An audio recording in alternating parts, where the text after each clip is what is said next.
საღამო მშვიდობისა, სტუდია მაესტროს ეთერშია პატარა ტელეთამაში სიტუაცია პლუს. ანუ თამაში მათთვის, ვისაც უყვარს ჩახლართული ისტორიები და ფიქრი იმაზე თუ როგორ შეიძლება დააღწიო თავი ყველაზე გამოუვალ სიტუაციასაც კი. თქვენთვის კარგად არის ნაცნობი ჩვენი თამაშის წესები, თუმცა მე მაინც შეგახსენებთ, რომ გამარჯვებული ხდება ის, ვინც ყველაზე ორიგინალური გზით დააღწევს თავს გამოუვალ სიტუაციას. ანუ თქვენ გაქვთ გამარჯვების შანსი იმ შემთხვევაში, თუ იპოვეთ.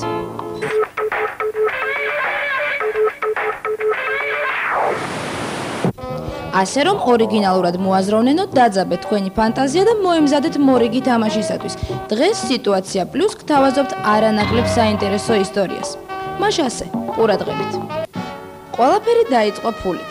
უკაცრავად, ბევრი ფულით. თუმცა უფრო ზუსტად მივყვეთ მოვლენებს.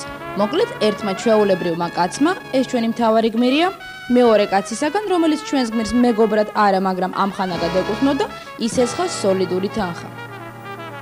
შემდეგ, როგორც ძალიან ხშირად ხდება ხოლმე, გარკვეული მიზეზების გამო ვეღარ შეძლო ვალის გასტუმრება. თუმცა როგორც მალე აღმოჩნდა, საქმე არც ისე ცუდად იყო. ერთშვენიერ დღეს საუბრისას გაირკვა, რომ ჩვენს გმირს თურმე შეეძლო არც გადაეხადა ამხანაგის ვალი. იმ შემთხვევაში თუ სამსახურში მოაწყობდა მის შვილს.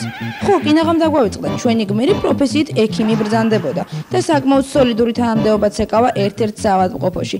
ასე რომ ჩვენი გმირისათვის ეს საუკეთესო გამოსავალი იყო. მოკლედ, ძალიან მალე პროტეჟე დიპლომიანი ახალგაზრდა ექიმის სამსახურში მიიღეს და თავისი ასე ვთქვათ ნაყიდი ადგილი მიუჩინეს. და აი აქ იწყება ყველაზე საინტერესო. ახლად გამომწვარი ექიმი დიდი ენთუზიაზმით შეუდგა საქმიანობას. და რატომაც არა, თუ სხვა ახალგაზრდებს მაინც და მაინც არ წყალობდნენ, მისთვის როგორც მithვით ყველა კარი ღია იყო.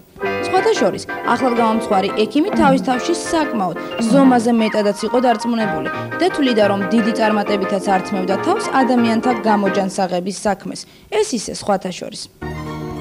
ძალიან მალე ახალგაზრდა ექიმმა თავის თავზე ეგრეთ წოდებული ქირურგიული ჩარევის პასუხისმგებლობაც აიღო. პაციენტებსაც საკმაოდ მზრუნველობით ეპყრობოდა, დიდი ენერგიულობით და დაუზარელადაც ასრულებდა თავის მოვალეობას. მოკლედ, გარეგნულად თითქოს ყველაფერი კარგად მიდიოდა.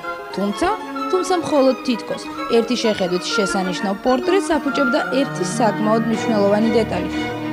ახლად გამომწვარი ექიმი სამწუხაროდ ჯერ კიდევ ძალიან შორს იყო პროფესიონალიზმისგან და სათანადო ცოდნისგან.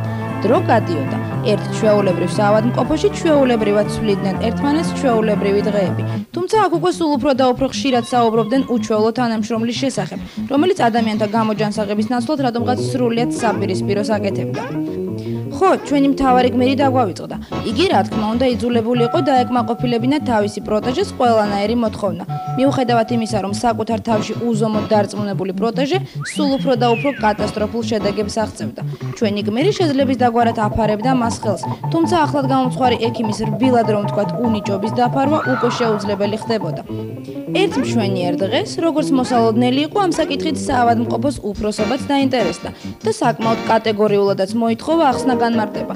ჩვენი გმირი რა თქმა უნდა აქაც შეეცადა ხელი დაეფარებინა თავისი პროტეჟესათვის. მას ხომ მეტი გამოსავალი არ ჰქონდა, თუმცა ეს არც ისე იოლი აღმოჩნდა. ამასობაში თავის თავში დარწმუნებული პროტეჟე კვლავ დიდი ენთუზიაზმით და ენერგიულობით იღვწოდა პაციენტთა გამოჯანსაღებისათვის. თუმცა მის პაციენტებს როგორც მივხვდით უკეთესობის არაფერი ეტყობოდათ და არ შეიძლებოდა რომ დატყობოდათ. ჩვენს გმირს კი თავში მხოლოდ ერთი აზრი უტრიალებდა. ხანში უფროსობა კვლავ და ამჯერად კატეგორიულად დაინტერესდა ახალი თანამშრომლის საქმიანობით. პროტეჟის შემდგომი მუშაობა უკვე შეუძლებელი ხდებოდა. ეს კი ჩვენი გმირისათვის უზარმაზარი ვალის გადაუხდელობას ნიშნავდა. ასე რომ, იძაბება სიტუაცია და ჩვენი უიღბლო გმირი საკმაოდ გამოუვალ მდგომარეობაში აღმოჩნდა. სამწუხაროდ. თქვენ წარმოიდგინეთ, ასეთი ამბებიც ხდება ჩვენს გარშემო. იქნებ არც ხდება, თუმცა ამას არ აქვს მნიშვნელობა. თავარია თქვენ იფიქრეთ გამოსავალზე, თანაც აუცილებლად ორიგინალურ გამოსავალზე, რადგან ჩვენს თამაში იმარჯვებს მხოლოდ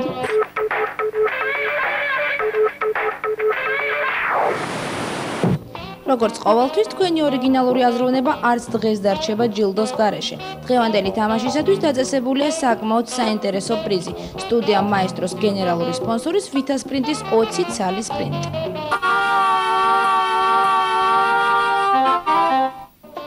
ასე რომ ჩაერთეთ ტელეთამაშში სიტუაცია პლუს, იფიქრეთ, ეძებეთ და უბრალოდ გაერთეთ ჩვენთან ერთად. სტუდია მაესტრო აგრძელებს მუშაობას. მე კი მოუთმენლად ველი თქვენ ზარებს ტელეფონზე 36 88 71. დროებით.